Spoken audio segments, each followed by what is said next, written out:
Tugas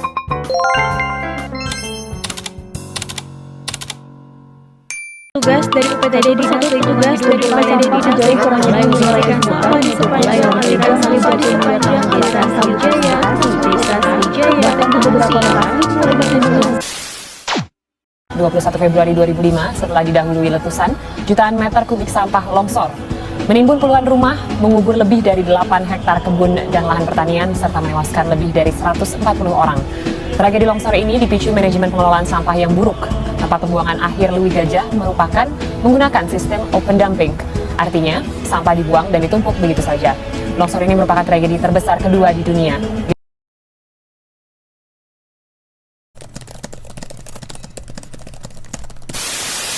Oke guys, kita udah sampai di Bank Induk Cimahi ya guys. Kita lagi prepare, mau wawancara, masih deg-degan, masih persiapan.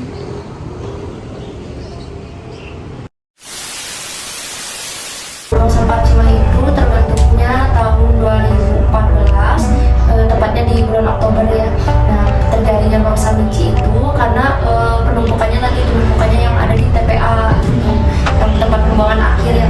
Nah, tempat pembuangan akhirnya itu upaya, jadi terbentuknya Samici itu adalah salah satu upaya untuk pengurangan sampah yang terbuang ke TPA tadi gitu. Nah, kenapa ada yang terbentuknya Bank Samici itu untuk mengedukasi masyarakat, jadi lebih mengedukasi masyarakat agar memilah sampah dari rumah atau dari sumbernya gitu. Itulah kenapa banyak di Bank Samici itu lebih banyak jenis sampah yang diterima daripada bandar-bandar yang biasanya gitu. Nah, untuk sistematis kan di sini ada slogan sampah bisa bayar apa saja. Ya, jadi dari sampah tadi, yang sampah yang sudah dipilah-pilah tadi, dibawakan kemana sampahnya ke belakang, setelah di belakang ditimbang, terus dimasukkan ke tabungan, otomatis itu kan akan menjadi nominal ya, nominal uang. Nah, dari nominal uang tersebut bisa nanti untuk bayar listrik. Gitu. Dibayarkan itu secara tunai atau langsung ke listrik? Kalau kita ditabung sih jadi gitu, jadi kalau nasabahnya yang udah bawa sampah nih, si uangnya itu diendapkan dulu di kita gitu. Kalau misalnya mau diambil nanti suatu saat, bisa kapan aja bisa diambil, terus atau misalnya ternyata uang tersebut mau dipakai buat bayar listrik bisa dari kita gitu.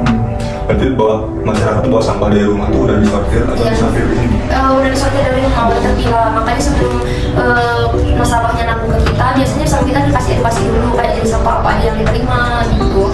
Terus kita juga punya link harga, yang dimana link harga itu kan bisa dilihat ya, kayak jenis sampah apa aja yang kita terima beserta harganya. Berarti emang sering kayak melakukan seminar-seminar gitu juga? Iya sering, karena kan kita emang program dari dinas ya, jadi kadang emang kita ditujukannya lebih ke masyarakatnya gitu. Kadang ada beberapa RT RW yang kita datangi untuk nambah nasabah unit nih, dimana biar RT RW itu tertarik gitu sama kita mengarahkan nasabahnya untuk nabung di kita gitu. Berarti belum satu kota Cimahi ke sini semua? Hampir rata-rata sih di beberapa titik wilayah Cimahi itu udah ada nasabah unit kita gitu, atau nasabah unit itu nasabah kelompok ya. Karena kan kita ada dua kategori, ada nasabah individu, ada nasabah unit. Nah, nasabah individu yang memang pribadi mendaftarkan dia sendiri ke sini. Kalau nasabah unit itu yang per kelompok atau per RT, RW, atau misalnya instansi juga bisa, contoh kayak Rumah Sakit Cibabat gitu, atau PT Jogja gitu. Cuma juga memfasilitasi nih, misalnya untuk nasabah yang berminat nabung di kita fasilitasi kayak penjemputan gratis gitu. Ada penjemputan gratis sampai minimal sampah 50 kilo sih. Untuk hasil sortirnya itu untuk semuanya dijadiin produk? Enggak semuanya sih, karena kan enggak semuanya bisa dijadiin produk juga ya. Kita kerjasama juga dengan beberapa pengepul gitu. Kenapa kita kerjasama sama pengepul, nggak sama pabrik langsungnya, maksudnya yang jadi pertanyaan gitu. Karena kalau untuk pabrik itu lebih spesifik lagi untuk pemilahan sampahnya gitu. Kayak contoh nih kardus, kalau kita kan bisa nih kan udah banyak kardus kan, kita bahkan satu busok gitu dalam satu kali penjualan itu bisa satu busok mobil gede gitu. Kenapa untuk kita langsung ke pabrik aja? Karena di pabrik itu lebih ke detail lagi gitu. Kayak contoh ban aja yang bekas perangkatnya itu harus sudah lepas banget ya.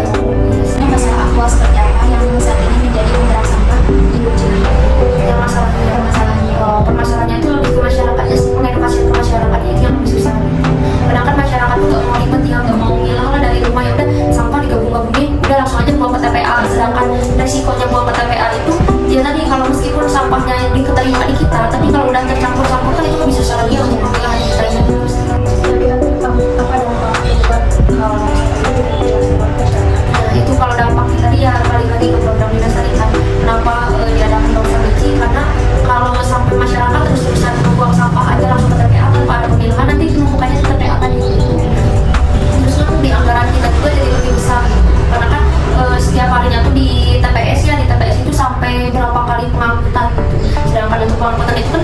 bensin operasional gitu, hanya untuk pembuangan sampah. Belum kita kan membuang itu kan di luar Cimahi nih, otomatis kita juga harus bayar dong ke Bandung Barat karena kan kita nggak ada pembuangan tadi. Oh, Ya, itu udah nggak bisa sih, biasanya kalau di TPA itu udah campur sama organik, anorganik ya. Kayak nasi, udah sama botol, udah ya gitu. Ya sih lebih susah sih gitu. Ya palingan itu yang dari ada pemulung juga sih di TPA gitu. Jadi paling nah dari permasalahan yang gitu, ini udah masuk pertanyaan 3 ya. Dari permasalahan yang dari masyarakat tadi, itu tuh kerugian-kerugian yang dirasakan oleh pihak bank sampah itu apa?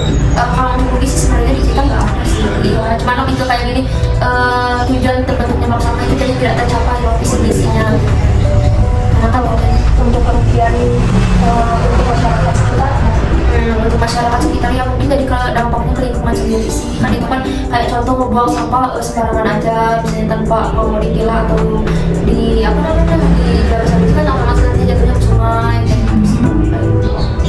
Sama paling kan kalau keuntungannya nabung di Samiji selain kita apa namanya dari sampah, jadi kita bisa menyadarkan masyarakat bahwa ada sampah itu masih bisa bermanfaat gitu.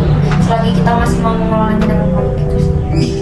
Kalau misalnya nih dari kerugian itu, nah jadi berapa lama perilaku tersebut terjadinya gitu? Perilaku untuk dari masyarakatnya ya, kesadaran masyarakatnya sebenarnya dari dulu sih gitu ya, Sampai sekarang juga ya sampai sekarang juga emang sih ada beberapa tempat yang sudah teredukasi gitu, kayak kita kan ada beberapa titik unit nih, cuman kan kadang masyarakat tuh kayak naik turun gitu loh dari apa namanya semangat programnya itu, kadang apa namanya dalam bulan ini sampahnya banyak tapi tahun-tahun kedepannya tuh kadang melempem satu-satu sih. Kayak contoh kan kita nih ada punya 1000 nasabah yang terdaftar, 1000 lebih lah ya, tapi yang aktif itu cuma 300 atau 400. Contoh juga kan kita sekarang kerjasama sama Bank BNI, otomatis lebih ngasih keuntungan bersama sama BNI. Selain uang mereka terjaga nih udah dari kita apa namanya dari nabung dari kita langsung kita transfer gitu kan, otomatis kan uangnya udah pegang sama masing-masing nih tanpa harus ada kita beli kita gitu. Uangnya lebih terjaga, terus kita juga udah kerjasama sama BNI, jadi agar nasabah itu gimana caranya uangnya itu nggak ada potongan dari bulan lalu gitu. Program apa atau program pemasaran sosial seperti apa yang dilakukan bank sampah ini agar para pelaku tersebut mengikuti program dari bank sampah. Terus untuk membahasnya kayak gimana? Kayak program lebih ke nasabah tadi ya, biar nasabah lebih tertarik mungkinnya nonton. Ya tadi kita mengadakan edukasi sosialisasi ya berbagai wilayah, contoh kayak RT kan kita datang ini gitu. Terus kayak toko-toko retail itu ya biar lebih tahu lah, biar masyarakatnya kita datang juga untuk ditawarkan langsung ke Bank Samiji gitu. Untuk masyarakatnya mungkin kita fasilitasi seperti ini tadi kan yang di awal. Seminar atau program itu perlu dilaksanakan kembali dalam waktu berapa hari? Kalau kita setelah kita sosialisasi nih ke masyarakat gitu, kita selang 1 minggu dari situ kita follow up lagi nih si RT atau RW-nya gitu. Untuk gimana nih Bu, tertarik enggak gitu untuk jadi nasabah kita gitu. Terus baik lebih ke antusias ya, kadang dari nasabah pribadi ini karena mereka udah merasa oke nyaman gitu ya, kadang nawarin lagi ke tetangga-tetangganya. Kita nih meetingan penjemputan, otomatis kan tetangganya nih ngeliat nih itu apa nih nanya-nanya gitu. Bagaimana nih perubahan kota Cimahi dari tahun ke tahun setelah ada bank sampah? Dan dengan adanya bank sampah ya, jadi kalau dulu tuh ya tadi asal membuang ke TPA aja ya, jadi otomatis anggaran pemerintah tuh lebih gede loh gitu. Yang kadang beberapa anggaran yang harusnya di luar untuk sampah itu jadi malah ketarik untuk sampah tadi gitu, untuk ngurusin sampah tadi gitu. Dan dengan adanya program Samiji ya sedikitnya si sampah-sampah yang terbang ke TPA itu nggak berkurang gitu.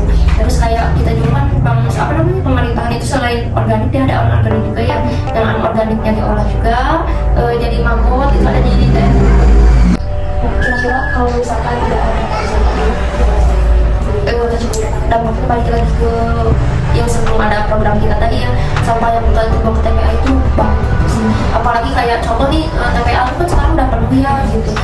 Pernah waktu itu sempat diskusi dulu gitu yang pembuangan sampah ke TPA ini masih banyak yang ngamuk karena sampah di mereka itu nggak diambil gitu sih. Dan dampaknya jadi balik lagi ke masyarakat sih gitu. Kalau misalnya pengelolaan sampah ini nggak berjalan, masyarakat sendiri loh yang megang, jadi sampah yang kita tuh sampah mereka sendiri dimakan sama mereka sendiri gitu. Dari kerajaan ini teh bikinan pegawai di sini atau masyarakatnya gitu? Kalau ini tuh dari masyarakat sih, ada juga yang pegawai gitu. Karena dulunya kita ada tim 3 ya, jadi emang khusus untuk membuat kerajinan. Nah di situ juga mereka tuh edukasi juga ke masyarakat gitu, untuk ngajarin gitu ya untuk membuat kerajinan. Nah dari sebagian yang udah diajarin itu banyak juga yang nitipin ke kita hasilnya. Menurut Bank Sampah Induk Cimahi untuk Kota Cimahi itu kedepannya bakal seperti apa? Jadi harapan lagi lebih ke berkembang lagi ya, lebih ke kayak visi misinya tuh berjalan gitu. Lebih ke pengen kita sih masyarakat itu lebih sadar loh gitu. Kalau apa namanya sampah itu lebih ya ada harganya juga gitu, jadi nggak main sembarang dibuang gitu sih. Ya lebih sembarang dibuang. Sampah juga jadi sesuai targetan dari bawah 1.300. Iya. Paling cuma segitu sih pertanyaan dari kita, sebenarnya cuma permasalahan aja. Iya. Emang kita kepo. Iya. Ya, baik, jadi cukup sekian wawancara dari kelompok 10 ini. Semoga apa yang kita tanyakan bisa menjawab pertanyaan-pertanyaan dari masyarakat dan yang lainnya, dan semoga kita pun bisa membantu edukasi masyarakat yang lainnya. Wabillahi taufiq wal hidayah. Assalamualaikum warahmatullahi wabarakatuh.